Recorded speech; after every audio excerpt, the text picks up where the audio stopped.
Hello and welcome to today's YouTube video. Today we're going over the second game of my tournament that I played on Monday, which was 2 days ago. So we're against Perry again. He's been a very regular person on these recaps, and I got black against him again. Like, I think every single time I've played Perry, I've had black. And how many recaps have I done? Like 5? This is my 5th or something. It's crazy. I get black against him every single time, and it's so annoying because he plays the Kali system. Like, who does that? Who plays the Kali system? Anyways, I think next time I'm literally just going to do copycat because I'm just so annoyed. I mean, last week I played the England Gambit, but I was tilted. Yeah, I'm just playing normal moves here. Nothing too much to explain. I've played this kind of system in the past, so if you want to get more detailed explanation, I bet I have that in an older video. So yeah, this is just very normal, and I think this is where I kind of deviate with b6. I want to feed and get on my bishop. It's kind of like a French, where the pawns are kind of caging in my bishop. So I want to bring it out to a6 or b7. More likely b7, because then I have the option to take, open up my bishop, blah blah blah. That opens up his bishop though, which is a little bit annoying. But yeah, he plays rook to c1, x-raying the queen here. And I take on c4 because if he takes with a pawn, then he has the hanging pawn structure, and I thought that would be good for me since I have both these files open, so I can just put my rook and everything over, and everything just seems good for me here.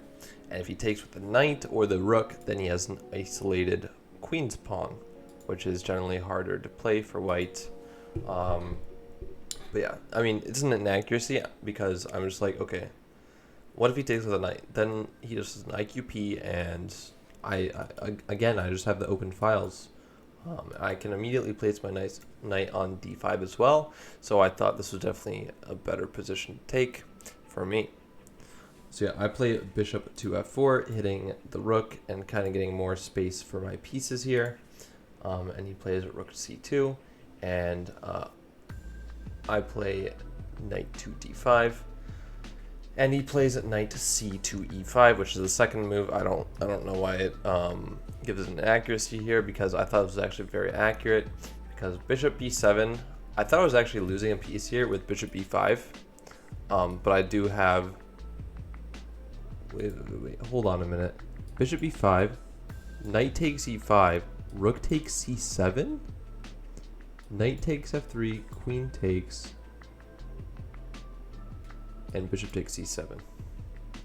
Wow. I'm going to be honest, I did not even think of that. I thought I was just going to lose a piece here, because after bishop b5, if I go knight back, then he can just put more pressure on.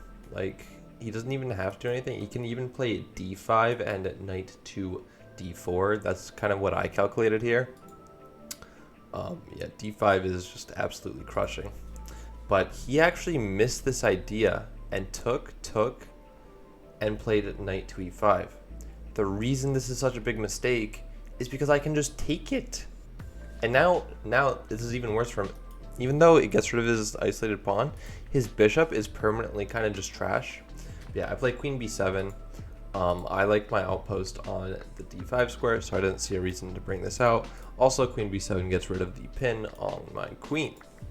So I did that, and he played queen c1, and I played rook to c8, simply defending my bishop.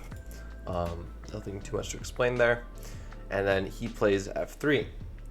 Now, I know Ben Feingold says never play f3, but f3 is actually a decent move here, because I can't actually do anything with these squares. And getting access to those squares is rough, because if I play b5, that takes away my option to go bishop to b5, and this check doesn't really do anything, even though I am kind of getting a fork if he allows me to.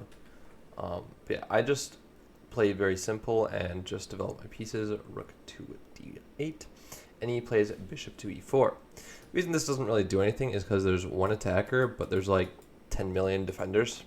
So yeah, the move doesn't do anything, and if he trades, then my bishop is like actually going to become one of the best pieces on the board. And it's just going to let me control everything. So yeah, I make a mistake here because I was just trying to find a move. I play queen to d7. It's an alright move, but the problem is rook to d1, which I saw, but I just needed a move to play, and I wanted to make space for my bishop. So yeah, I play bishop b7 going into the endgame, and we kind of just trade down. And I thought this was alright for me because my rook has control of the open file, my knight is so good on d5, I can deploy my bishop to a6 if I really need to, but I kind of want to keep looking at d5 square as long as his bishop is looking at that square. And his bishop just kind of sucks in general right now, so yeah. He plays king to f2, and I play rook to c7, unpinning my knight. I actually did see knight to c3, but I thought it didn't work anymore after king to f2. Yeah, this is what I calculated on this move. For example, if he does nothing, I calculated knight here. If takes, then I have knight takes d1, bishop takes, and knight takes here. And I thought my knight was better than his bishop, so I definitely would have gone for this. It's drawn though, so not particularly. I don't know if I'm particularly right, but it's an alright variation. Yeah, he plays king to f2, which kind of stops this in a sense, but actually not really, because knight c3, now this comes with check. So I'm actually winning here, because now I have check. Or I have rook to c2 next turn. So yeah, I did actually calculate this, but I decided against it for some reason. I don't actually know why, because it is better for me. But yeah, after b4, I'm just like, okay, there's literally no danger going to king f8 now, since this diagonal is completely blocked off. So yeah, he takes, and I'm immediately better, because my bishop is just so active now, and it's kind of controlling everything. Yeah, his idea was rook c1, going to an endgame. I didn't particularly like going into this endgame, so I kind of stopped it. And here, I just realized there was a4, which was kind of annoying, but it's fine either way. b5 is also a little bit annoying, but then I go rook to c5, and I think I'm fine. But it's still a bit annoying. Yeah. Anyways, he goes bishop to d4, and I play b5 now to stop him from doing it himself, and also my rook protects the a7 pawn. Yeah, he doesn't play a4, which I think was a mistake, so I bring my king a little bit closer, prophylactically, since he would have played this move anyways, so I may as well play this now. So yeah, I play a5, trying to chip away at this pawn structure. He obviously can't take because that loses a bishop. So yeah, he plays bishop to d6, hitting my rook, and I play rook to c6. Yeah, it's a mistake because b takes a5 apparently works now, but he doesn't play it. It's just a weird move to play, doubling your pawns on the a file. It's like almost never a good move. So I probably wouldn't have taken the pawn either, even though it is actually a free pawn with bishop back to b4. So yeah, I took now, and he took with his bishop. Taking with the pawn is also fine, but it does open up the a file, so I probably would have exploited that. So yeah, now I play f6 because it's my only play.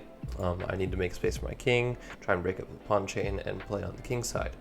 He plays bishop back to d6, and I go king to f7 because I think I'm the one playing for a win here with king to g6 and king to f5, and also I can like try and pawn storm here. So he solidifies the pawn chain with g3, and I play king to g6, and I mean everything's kind of just dead here. It's opposite colored bishops, and the rooks aren't looking at each other, and there's not really a way to infiltrate for either side. So it's pretty dead to draw. Yeah, my opponent plays king to d4. I don't particularly know what this does, to be honest, but I play king to f5, simply trying to get in maybe, and he plays a4, which is good because now you're threatening to absolutely liquidate everything, and it's just a dead draw with bishops opposite colors. But here I play g5, again I'm playing for the win, and he plays h4 to stop my king from getting any closer. So yeah, I played G takes F4, G takes F4, and now I need to be accurate and play Rook A6. But here, I thought I calculated this right, but I missed a very important detail. I calculated King takes, F takes, and then, well, not F takes. I calculated King takes, A takes, B5, Bishop takes, B5, Rook takes, Bishop takes, and takes. And I calculated Bishop back to E8. Now, if you followed that line, you may notice I missed something very important. Taking my F-pawn comes with check. I completely forgot about this. And after I played this move, I'm like, oh no. Because I'm obviously calculating during my opponent's move. And I'm just like, uh-oh. I just blundered. This comes with check. Like every time you blunder, it always happens after you play the move, which sucks. That's just how it is though. But yeah, he finds the right move obviously, and I take here because at least it's something. But I mean, he just promotes essentially. So yeah, he played a Rook C7, I believe, and yeah, I mean this is dead. He went on to win this endgame obviously. He won my bishop for the pawn, and kind of just finished me off. Unfortunate. I just miscalculated a very like simple thing. I don't know what was wrong with me there. That was very bad and poor. Because I played essentially perfectly, basically the entire game up until that point. If you look at the graph, that also reflects that. I had a small inaccuracy here with C6, but that happens. Yeah, accuracy is still very high. Opponent had an accuracy of 91.7, very good, and I had an accuracy of 86.8, still pretty good. And my opponent had an estimated rating of 2250, and I had an estimated rating of 2050. So yeah, overall decent game. Can't believe I blundered that away. I've had a perfect score against Perry, but he finally caught me. So yeah, thanks for watching today's video. Don't forget to leave a comment down below, like and subscribe, and as always, I will see you in tomorrow's video.